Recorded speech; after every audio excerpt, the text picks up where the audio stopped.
आप देख रहे हैं एसपीएन 9 न्यूज। मैं हूं रोहित वर्मा। चीन के साथ भारत को क्या करना चाहिए, यह ऐसा सवाल है जिस पर लग रहा है कि सरकार भी विचार नहीं करना चाहती। सरकार ने भी सब कुछ हालात पर छोड़ा हुआ है।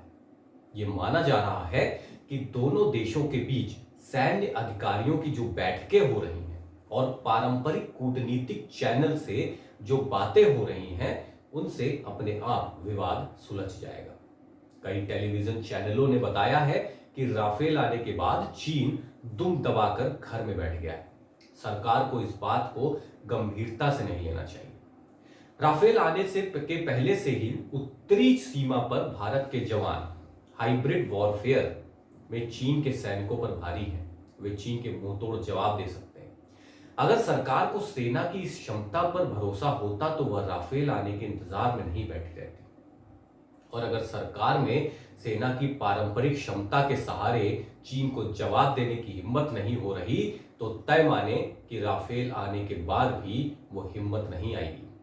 भारत को चीन से निपटने के लिए क्या करना चाहिए, ये सवाल इसलिए उठ रहा है क्योंकि अमेरिका के विदेश मंत्री माइक पोम्पियो ने कहा है कि चीन ने भारत की उत्तरी सीमा पर वास्तविक नियंत्रण रेखा के पास 60,000 सैनिक तैनात किए।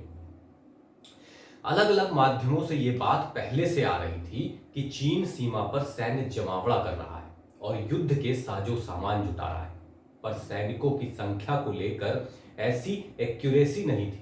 अब सवाल है कि अमेरिकी विदेश मंत्री की बात मानकर भारत को सैनिकों की मैचिंग संख्या वहां तैनात करना चाहिए या ये समझकर इसकी अनदेखी करनी चाहिए कि अगले महीने होने वाले राष्ट्रपति चुनाव में वोटों के ध्रुवीकरण के लिए वे भारत की तरफदारी और चीन का विरोध कर रहे हैं।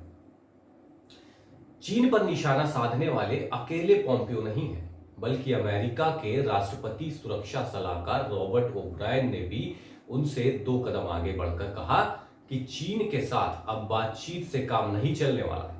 उन्होंने कहा कि चीन ने अपनी विस्तारवादी नीतियों का खुला संकेत दिया है।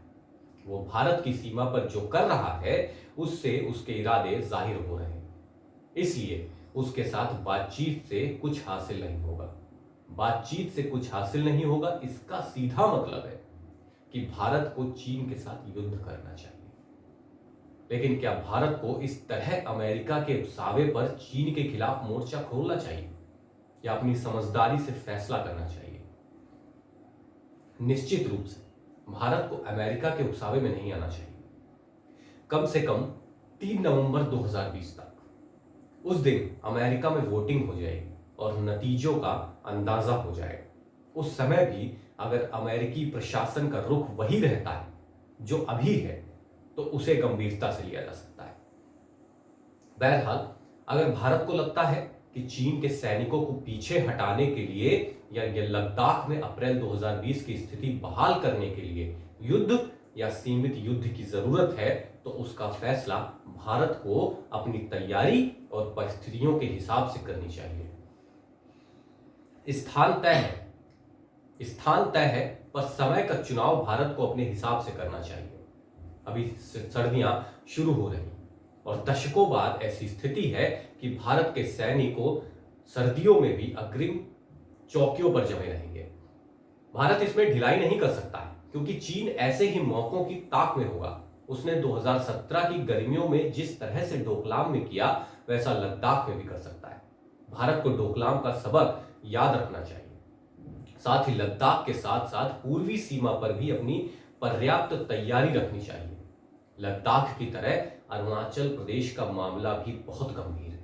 तिब्बत पर अपना शिकंजा और मजबूत करने के लिए चीन अरुणाचल प्रदेश के दक्षिण तिब्बत बताकर उस पर अपना दावा कर रहा है और अरुणाचल प्रदेश से गुजरकर दूसरी तरफ स्थिति पूर्वी भूटान के हिस्से पर भी अपना दावा कर रहा है। भारत को इसे हल्के में नहीं लेना चाहिए। भारत के विदेश मंत्री सुब्रमण्यम जयशंकर पिछले दिनों जापान के टोक्यो में क्वाड देशों यानी भारत, जापान, ऑस्ट्रेलिया और अमेरिका के विदेश मंत्रियों की बैठक में शामिल हुए थे।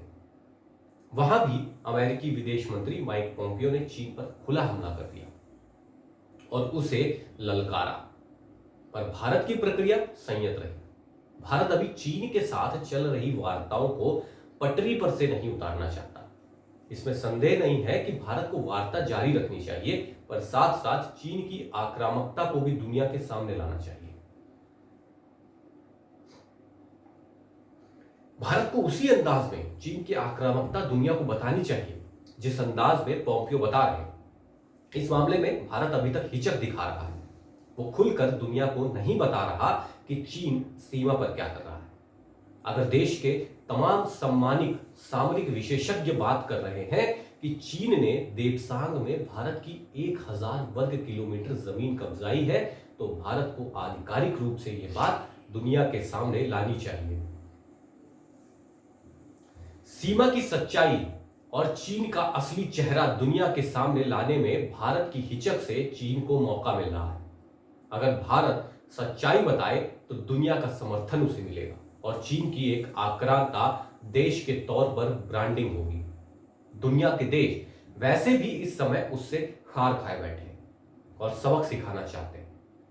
इसका फायदा उठाकर भारत कूटनीतिक रूप से चीन को अलग थलग करे।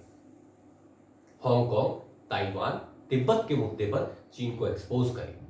चीन की मुख्य भूमि में मुसलमानों और दूसरे लोगों पर होने वाले अत्याचारों के मसले पर चीन को घेरे।